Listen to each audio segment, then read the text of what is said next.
ایک صحابی کہتے ہیں کہ میں نے اپنی ماں کو اتنا میں نے اپنے کندھے پر اٹھا کر سفر کروایا تو مجھے کتنا ثواب۔ 6 میل کی ایک روایت آتی ہے، ایک ایسے پتھر پر چلا کہ جس پر گوشت رکھ دیا جائے تو گوشت بھی پک جائے، تو کیا میں نے اپنی ماں کا حق ادا کیا؟ ارشاد فرمایا کہ تیری پیدائش کے وقت جو تجھے ماں کو جھٹکے لگے تھے اس میں سے ایک جھٹکے کا حق ادا ہوا ہو۔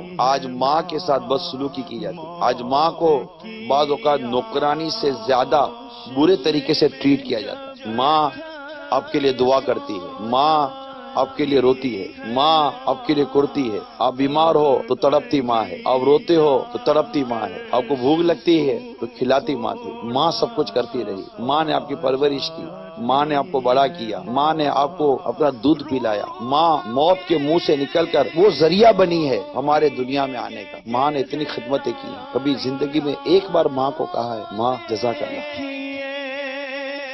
ماں تیرا شکریہ، ماں تو نے میرے لیے بہت قربانیاں دی ہیں، ماں میں تجھ سے محبت کرتا ہوں، میں نیت کرتا ہوں ماں زندگی بھر تیری فرما برداری کروں گا، میں ان نالائق بچوں کی طرح تجھے اٹھا کر ماں اولڈ ہاؤس میں داخل نہیں کراؤں گا، ماں میں نالائق اولاد کی طرح تیرے آگے بدتمیزی نہیں کروں گا، ماں تیری ضرورت کے وقت میں کبھی اپنا مال تجھ سے نہیں روکوں گا، ماں میں تجھ پر اپنے کسی رشتے کو اہمیت نہیں دوں گا، ماں تو میری ماں ہے۔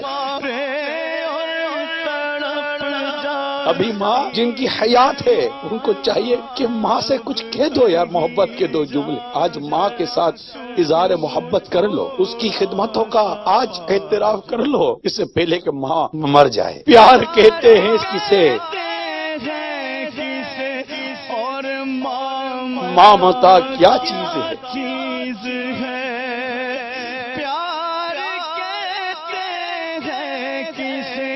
اور مامتا کیا چیز ہے، کوئی ان بچوں سے پوچھے جن کی مر جاتی ہے ماں۔ میری ماں نہیں ہے، میری ماں کا انتقال ہو گیا ہے، اللہ اس کی مغفرت فرما دے۔ نصیب والے ہو جس کی ماں زندہ ہے۔